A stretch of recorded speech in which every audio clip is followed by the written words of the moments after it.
আমাদের পার্বত্য এলাকায় জিনের উপাসনা হয়। এখন বলেন ভাই কেমন করে জানলেন? যত তান্ত্রিক মান্ত্রিক কবিরাজ জাদুকর সব এই পাহাড়ি এলাকায় ঘুরে বেড়াচ্ছেন, এবং চোখ কান খোলা রাখলে আপনারাও বুঝতে পারবেন জিনের উপাসনা করলে অনেক কিছু ভেলকিবাজি দেখানো যায়। জিনকে আল্লাহ পাক কিছু ক্ষমতা দিয়েছে। জিন অনেক দূর থেকে দেখতে পারে। মনে করেন যে কেউ একজন এখানে বসে আছে, সে দাবি করছে যে সে অলৌকিক ক্ষমতার অধিকারী, অথচ ওর কাছে জিন আছে। কি আছে? জিন।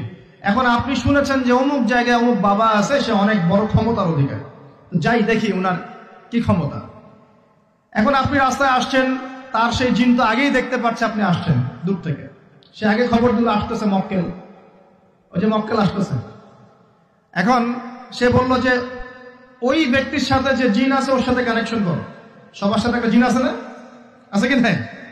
একটা করে জিন শয়তান আছে না সবার সাথে? দুইজন ফেরেশতা একজন জিন সবার সাথেই আছে। আছে কি নাই?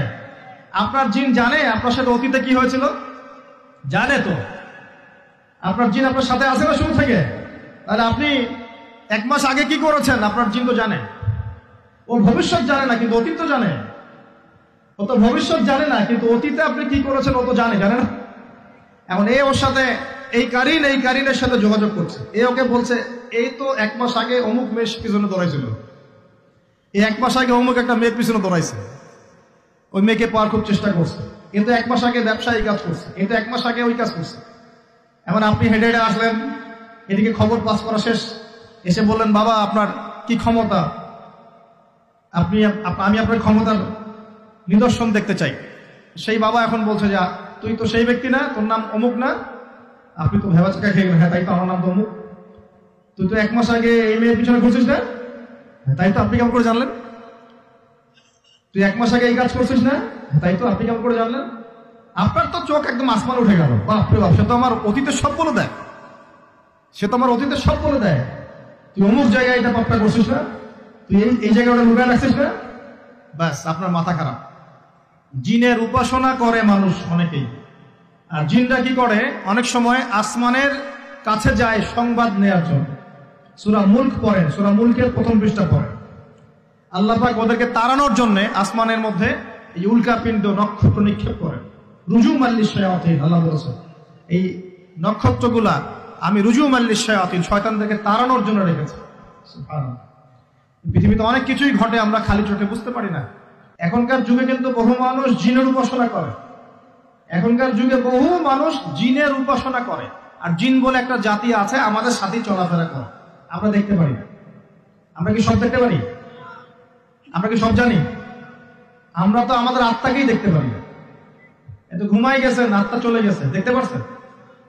আর আমরা কি জানি? আমরা কতটুকু জানি আগামীকাল কি হবে আপনার সাথে? বলেন দেখি, কেউ জানে? আমাদের জ্ঞান কত ক্ষুদ্র, বুঝতে পারলাম।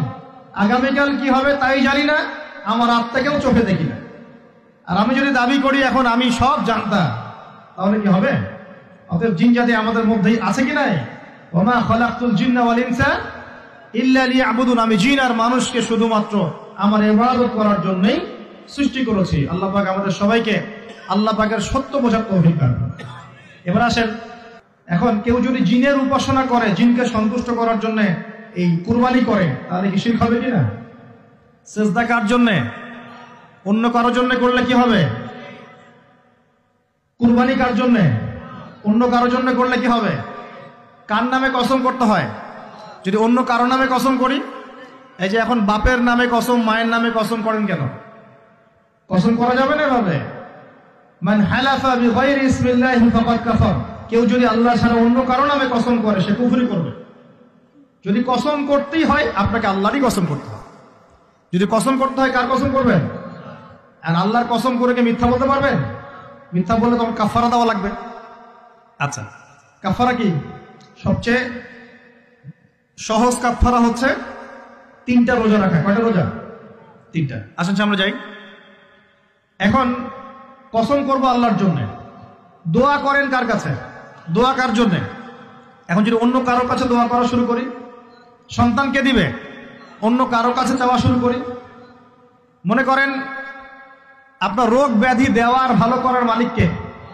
যদি এখন আপনি একটা আংটি পরে মনে করেন এই আংটি আপনার রোগ ভালো করবে, কি হবে? ঠিক হবে কিনা? এরকম অগণিত কাজের শিরক আমরা করছি। আল্লাহ পাক আমাদের শিরক থেকে বাঁচান। আর ভবিষ্যতের মালিক কে? সময়ের মালিক কে? ভবিষ্যৎ কে জানে? রাস্তায় টিয়া পাখি দেখে ভাগ্য পরীক্ষা করছে, ও কি ভবিষ্যৎ বলতে পারবে? যদি ওখানে গিয়ে হাত দেখান শিরক হবে না? রাশিফল দেখা যায়, রাশিফল কি? রাশিফল আজকে তোমার দিনটা কেমন যাবে, কালকে তোমার দিনটা কেমন যাবে, আছে না?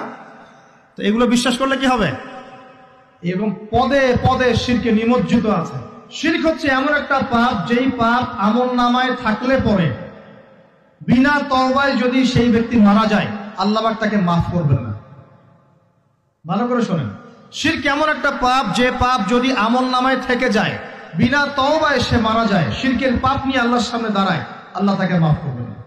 দলিল সূরা নিসা, আল্লাহ পাক বলছেন ইন্নাল্লাহা লা ইয়াগফিরু আন ইউশরাকা বিহি ওয়া ইয়াগফিরু মা দুনা যালিকা লিমান ইয়াশা।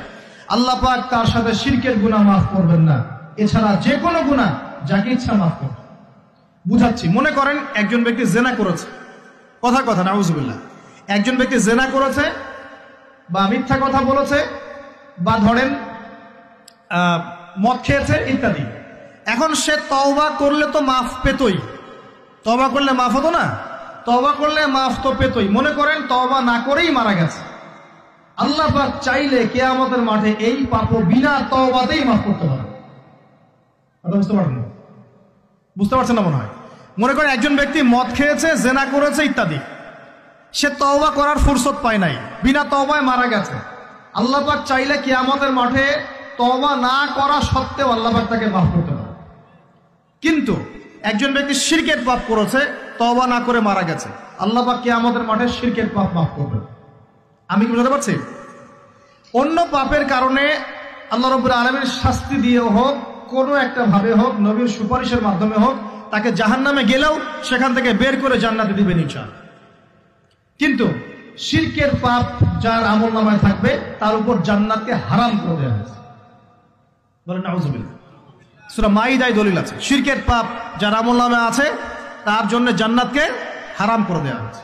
শিরক মানে অংশীদার সাব্যস্ত করা, আল্লাহ পাকের সাথে কাউকে সমকক্ষ করা। শিরক কত প্রকার হয়? উত্তর 3 প্রকার। কয় প্রকার ভাই? বিশ্বাসে শিরক হয়, মানে আকীদায় শিরক হয়, আমলে শিরক হয়, মানে কাজে শিরক হয়, কথা বা লিসানে শিরক হয়। মনে থাকবে? 1 নাম্বার কিসে শিরক হয়? বলেন আমার সাথে। বিশ্বাসে শিরক হয়, আকীদায় শিরক হয়। 2 নাম্বার আমলে শিরক হয়, কাজে শিরক হয়। 3 নাম্বার কথায় শিরক হয়। কয়েকটা এক্সাম্পল দিয়ে বুঝতে পারবেন। একজন ব্যক্তি মনে করেন বিশ্বাস করে যে আল্লাহ বলতে কেউ নাই, কি হবে এটা? বলেন শিরক। একজন ব্যক্তি মনে করেন বিশ্বাস করে যে আল্লাহ আছে, আরো ইলাহ আছে, তাহলে কি হবে? কেউ যদি বিশ্বাস করে আল্লাহর সন্তান আছে, কি হবে? কেউ যদি বিশ্বাস করে মহাবিশ্ব আল্লাহ সৃষ্টি করে নাই, বিগ ব্যাং থেকে সৃষ্টি হয়েছে, কি হবে? কেউ যদি বিশ্বাস করে আল্লাহ মানুষকে সৃষ্টি করে নাই, মানুষ বানর থেকে হয়েছে, কি হবে? আচ্ছা, বিশ্বাসগত সে। কেউ যদি মনে করে আল্লাহ ছাড়া অমুকে আমার সন্তান দিতে পারে, কি হবে? কেউ যদি বিশ্বাস করে যে আল্লাহকে পাওয়ার জন্য আমাকে মাধ্যম ওসিলা পূজা করতে হবে, তাহলে কি হবে? কেউ যদি চন্দ্র, সূর্য, গ্রহ, নক্ষত্র, গাছপালা, মূর্তি এসবের পূজা করে, কি হবে? এগুলো বিশ্বাসগত শিরক। কেমন শিরক ভাই? বিশ্বাসগত শিরক। 2 নাম্বার আসেন আমলগত, কাজগত শিরক। কেমন? মনে করেন সেজদা করতে হয় কার জন্য? কেউ যদি এখন কবরে গিয়ে সেজদা করে, কি হবে? আল্লাহর জন্য সেজদা করতে হয় না কবরে সেজদা করতে হয়? সেজদা কার জন্য? আচ্ছা, তাহলে শিরক হবে। কুরবানি কার জন্য করতে হয়? কেউ যদি এখন মনে করেন জিনকে সন্তুষ্ট করার জন্য কুরবানি করে দেবে, কি হবে? এগুলো তো গেল আমলগত শিরক। আরো অনেক শিরক আছে। আমাদের কথার মধ্যেও শিরক হয়। কিসের মধ্যে?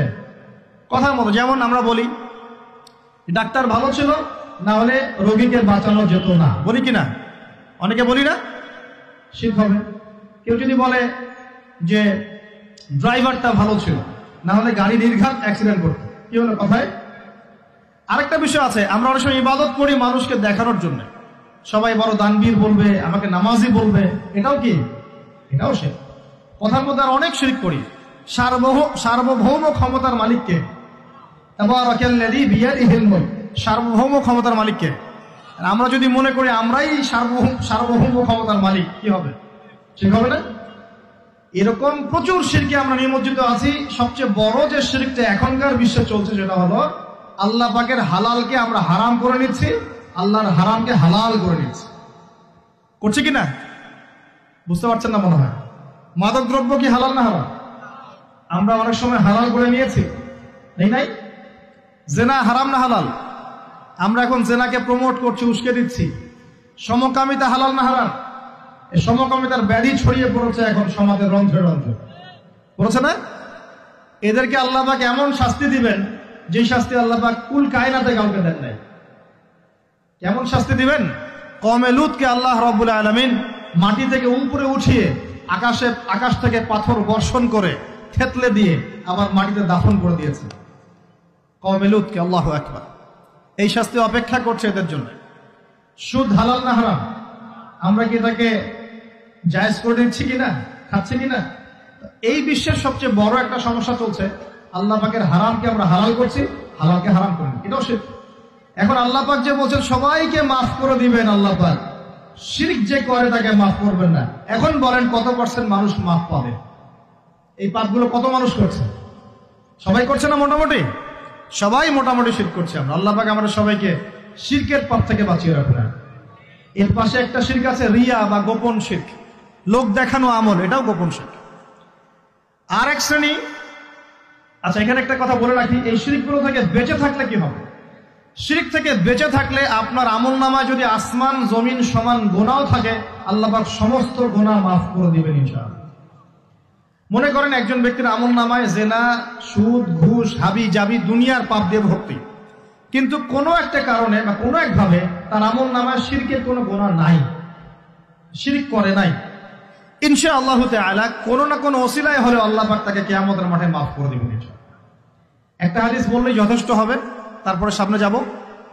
রাসূল সাল্লাল্লাহু আলাইহি ওয়াসাল্লামকে আল্লাহ পাক মেরাজের রাতে ওয়াদা করেছেন। কোন রাতে ভাই? মেরাজের রাতে ওয়াদা করেছেন, হে মুহাম্মদ সাল্লাল্লাহু আলাইহি ওয়াসাল্লাম, তোমার উম্মতের মধ্যে যে কোনো ব্যক্তি যত বড়ই পাপ করুক না কেন, আসমান জমিনের সমানও যদি পাপ করে আমার সামনে দাঁড়ায়, কিন্তু তার আমল নামায় শিরকের পাপ নাই, আমি আল্লাহ তার সামনে আসমান জমিন সমান ক্ষমা নিয়ে হাজির হবে, মানে সে মাফ পেয়ে যাবে। অতএব শিরক মুক্ত আমল করতে পারলে ইনশাআল্লাহ এই নিসফু মিনাশ শাবান, লাইলাতুন নিসফি মিনাশ শাবান, এই শবে বরাত যেটা আপনারা বলছেন, এই রাতে আল্লাহ পাকের ক্ষমা আমরা পেয়ে যাব ইনশাআল্লাহ। শিরক মুক্ত আমল করতে পারলেই ক্ষমা হবে ইনশাআল্লাহ। আল্লাহ পাক আমাদের সবাইকে শিরক থেকে বেঁচে থাকার তৌফিক দান করুন। এই শিরক সম্পর্কে বিস্তারিত জানার জন্য শিরক কি ও কেন, কিতাব ও তাওহীদ, তারপরে কোরআন সুন্নাহর আলোকে ইসলামী আকীদা, এই বইগুলো পড়াশোনা করেন, ইনশাআল্লাহ জানতে পারবেন। আর এক শ্রেণী মানুষকে আল্লাহ পাক মাফ করবেন না। এরা কারা? মুশাহিন। মুশাহিন মানে কি? যারা একে অপরের সাথে হিংসা বিদ্বেষ পোষণ করে। এখন বলেন দেখি, হিংসা বিদ্বেষ পোষণ করেন এমন মানুষ আছে এখন? বলেন দেখি। রাজনৈতিক অঙ্গনে একজন আরেকজনের সাথে হিংসা করছে কিনা? সামাজিক নেতৃত্ব নিয়ে একজন আরেকজনের সাথে হিংসা করছে কিনা? পরিবারের মধ্যেও একজন আরেকজনের সাথে হিংসা করছে কিনা? ভাই একজন আরেকজনের সাথে হিংসা করছে কিনা? আলেম একজন আরেকজনের সাথে হিংসা করছে কিনা? করছে না? বক্তা একজন আরেকজনের সাথে হিংসা করে কিনা? ধর্ম থেকে শুরু করে বিশ্ব রাজনীতি পর্যন্ত হিংসার দাবানলে এখন পুরো বিশ্বের মানুষ জ্বলে পুরো শেষ হয়ে যাচ্ছে, হচ্ছে না? মহিলা হিংসা করে কিনা? সতীনে হিংসা করে কিনা? সতীন বোঝেন কিনা? বিয়েই তো করেন নাই, সতীন বুঝবেন কি? সতীন কি জিনিস? দুই বউ, এক বউ কি হয়? সতীনে হিংসা করে কিনা? আয়েশা রাদিয়াল্লাহু আনহার বাসায়, মানে ঘরে নবী সাল্লাল্লাহু আলাইহি ওয়াসাল্লাম বসে আছেন, ঢুকেছেন, আর অন্য একজন স্ত্রীর ঘর থেকে একটা খাবার আসতে পারে না, ভালোবেসে মহব্বত করে হাদিয়া দিয়েছেন। আয়েশা রাদিয়াল্লাহু আনহা যখন দেখলেন তার ঘরের মধ্যে খাবার পাঠিয়েছে অন্য একজন স্ত্রী, পুরো থালাটাকে মাথার উপর নিয়ে ধাবাস করে ভেঙে ফেলে দিলেন। রাসূলুল্লাহ সাল্লাল্লাহু আলাইহি ওয়াসাল্লাম মুচকি হাসছেন, আর উপস্থিত হয়তো আরো দু একজন ছিলেন, তাদেরকে বলছেন তোমাদের মা রাগ করেছে। তিনি নিজেই হাতে সেগুলো তুললেন, সব ভাঙাচুরা পিসগুলো নিজে তুলে রেখে দিয়ে ভালো থালা বাটিগুলো হাদিয়া পাঠালেন ওই স্ত্রীর ঘরে, যে ঘর থেকে খাবার এসেছে। এইভাবে ডিল করতে হয় আর। রাসূল সাল্লাল্লাহু আলাইহি ওয়াসাল্লাম তখন রাগ হন নাই, কেন এই কাজ করলা, কেন এই কাজ করলা। আরেকদিন আয়েশা রাদিয়াল্লাহু আনহা একটা কথা বলে ফেলেছে। নবী সাল্লাল্লাহু আলাইহি ওয়াসাল্লাম তার কোন এক স্ত্রীর কাছ থেকে এসেছেন। আয়েশা রাদিয়াল্লাহু আনহা বলছেন, আপনি তার সাথে আপনি তার কথা কিভাবে স্মরণ করেন, সে তো একটু খাটো, এরকম একটা কথা বলেছে, সে তো একটু খাটো, একটু বেটে। আয়েশা রাদিয়াল্লাহু আনহাকে আমাদের নবীজি বলছেন, শোনো, তুমি এমন একটা কথা বলেছো, আমাদের সবার জন্য হেদায়েত আছে, তুমি এমন একটা কথা বলেছো, এই কথাটা যদি সমুদ্রের সাথে মিশিয়ে দেওয়া হয় পুরো সমুদ্রের পানি দূষিত হয়ে যাবে, বলি নাউজুবিল্লাহ। এই যে এতটুকু কথা, যে সে তো একটু খাটো ইয়া রাসূলুল্লাহ, এই যে এতটুকু কথা খালি, এই যে অত কালো, কত অমুক, কত তমুক, কত গরিব, কত কৃষক, কত ছোট লোক, কত এই যে রিক্সাওয়ালা, কত আমরা কথা বলি না এগুলো, আমাদের এগুলো কথা আছে না সমাজে। এগুলো বলার সাথে সাথেই এটা এমন পাপ হয়ে যায়, সাগরের মধ্যে এই পাপ মিশিয়ে দিলে সাগরের পানি নষ্ট হয়ে যাবে, নাউজুবিল্লাহ। এরকম হিংসা বিদ্বেষ মনে থাকলে তাসকিয়া পাওয়া যায় না। তাসকিয়া মানে আত্মশুদ্ধি।